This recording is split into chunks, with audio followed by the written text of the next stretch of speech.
This is the exciting yet tragic story of the shipwreck of the Great Republic in 1879.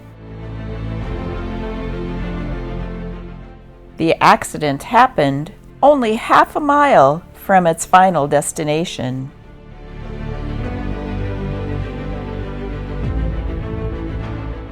The Great Republic was a Pacific mail steamer who also took freight and passengers on this fated day on April 19, 1879. I will be reading the actual word-for-word article in the Morning Oregonian of Portland, Oregon, dated April 21st, 1879.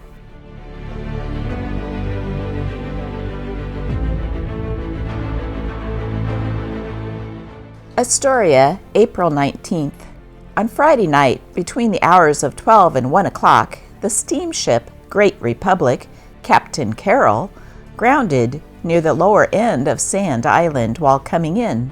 Tugboats were dispatched from the city to her assistance. It was expected that she would float off at high tide at 11:38, but this she failed to do. At 12 o'clock noon, the U.S. steamer Shubrick, Captain Quartz, arrived from Portland, and immediately upon being informed of the condition of things by Collector Hare, she cast off the lines again and was underway to the assistance of the stranded steamer. At 3:25, the last tug arrived, bringing news that at 12 o'clock, the last boat left the ship with First Officer Lennon, Mr. Davis second, the boatswain, 2 sailors and 8 waiters, 13 persons in all, 10 of whom, Lennon, Davis, the boatswain, and 7 others were drowned by capsizing of the boat in the surf. 3 men clung to the boat and drifted ashore with it. 7 horses reached the island alive. There were 27 in all on board. The ship is going to pieces and is breaking up very fast. Her mainmast fell during the night. The engines have broken through the bilge and the ship is now listed seaward. Breakers wash completely over her. Bedding, furniture, etc. are washing up with the surf on the beach.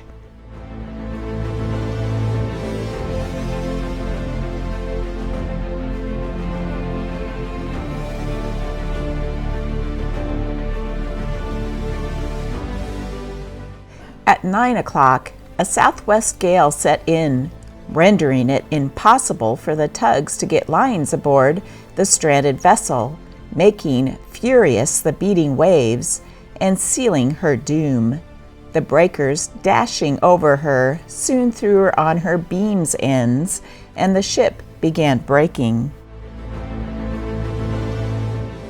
Statement of Captain Carroll.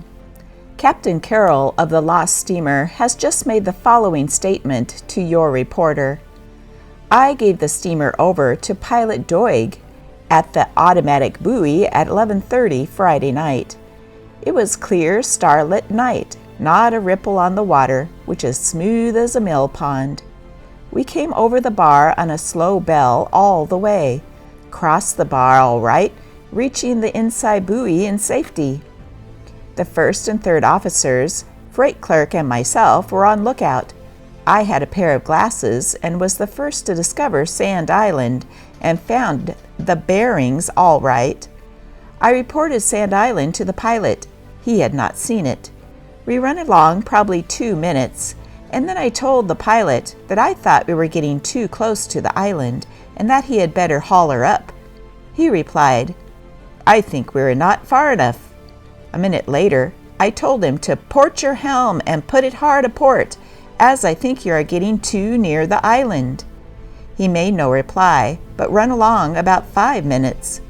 Then he put the helm hard aport. The vessel swung up, heading toward Astoria, but the ebb tide caught her on the starboard bow and began so much nearer the island than he expected set her on the spit.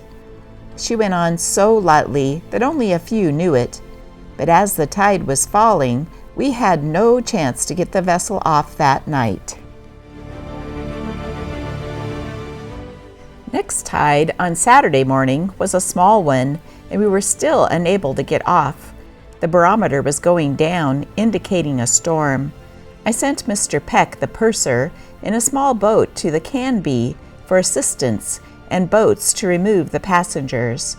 The tugs Brenham and Canby arrived and sent small boats to the steamer immediately for the transfer of passengers, which was done by means of small boats. The tug Columbia and the Shubrick had by this time arrived, each taking a load of passengers.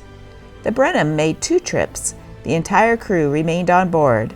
I made arrangements with Captain Flavel to have 3 tugs down to the steamer at high tide. In the meantime, I had the crew employed heaving coal overboard to lighten the steamer. At 8 o'clock last night, a southwest gale started in, making a heavy sea, which chopped to the southeast about midnight. At this time, the ship was lying easy, making no water, but a heavy sea prevented the tugs from rendering any assistance. The heavy wind and the sea drove her higher on the spit. Shortly before midnight, the ship began to work, breaking all the steam pipes and disassembling the engines. A few passengers that remained by the ship during the night were landed at 6 o'clock this Sunday morning on Sand Island and were followed by the crew. The ship at 6 o'clock was breaking up, so that it was dangerous to remain longer on board. The last boat left the ship at about 10:30, and in going ashore, the steering oar broke. The boat, containing 14 men, capsized, and all but 3 drowned. About the same time, a heavy sea boarded the ship and carried away the staterooms on the starboard side, gutted the dining room, broke up the floor of the social hall, and carried away the piano. Afterwards, several seas boarded her forward, carried away the starboard forward, guard and officer's room forward, and steerage deck. The same sea carried a number of horses overboard.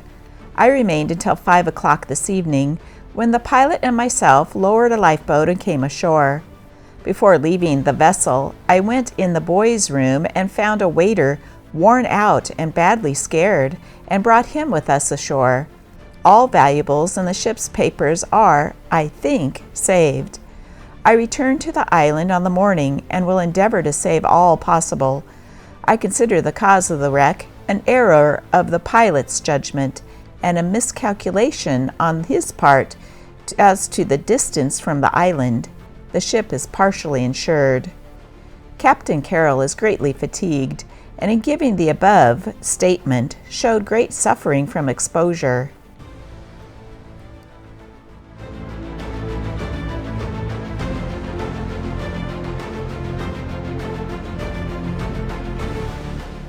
Statements of 2 passengers on the Republic now in the city.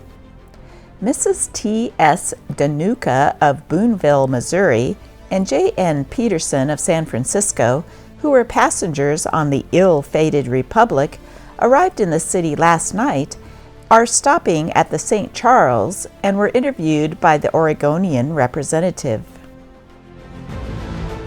They say that the passengers, when they found out that the ship was aground on the sand, regarded it as a good joke and were not in the least alarmed. In the afternoon, after several boatloads of passengers had been transferred to the tugs, the ladies were in the cabin playing the piano and singing with much glee. Mrs. Danuka and Peterson think that the universal feeling among the passengers is one of blame at the error of the pilot and of complete exoneration of Captain Carroll. When asked by a reporter whether the passengers did not censure Captain Carroll for attempting to cross the bar at night, they answered that no such feeling seemed to exist. The bar was so smooth that it appeared entirely safe to proceed. Harry Comstock, a passenger, gives the following account. The vessel struck at 2 a.m. and pounded till morning, and I remained on board until this morning at 11 o'clock. The engine was all right up to 5 o'clock yesterday afternoon. I visited the engine room and found that the under part of the engine was then broken so badly as to be permanently disabled. Last night, about 9 o'clock, the vessel sprung a leak and gradually filled up with the tide. At this time, the starboard dead-eyes were stove in and the sea running through them. At 11 o'clock, the sea broke her in two crosswise, and at the same time spilt the aft part. Water flowed through, carrying away the bulwarks, a part of the wheelhouse, and light work on the starboard side. The aft broke and fell during the entire night. Crash after crash followed.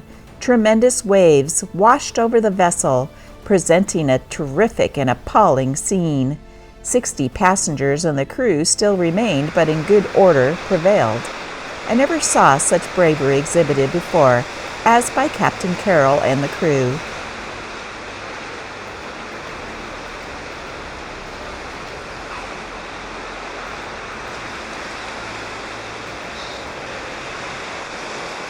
A number of hoodlums tried to break open the baggage, but were promptly stopped by the officers.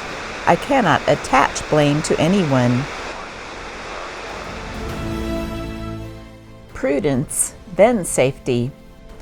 It is probable that we shall now have renewal of the shrieks from parties interested in depreciation of our commerce about the terrors and dangers of the Columbia River bar.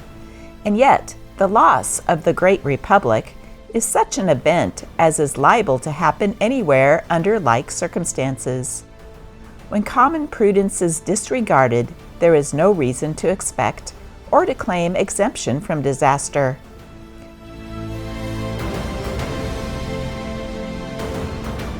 The Great Republic disaster may be summed up in two words: stupidity and recklessness.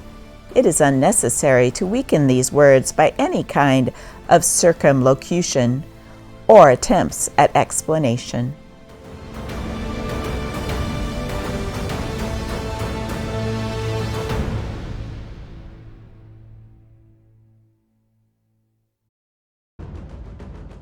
If you are interested in learning about more shipwrecks in Oregon, I suggest this book, Oregon Shipwrecks. You can purchase this book by clicking on my link in the descriptions.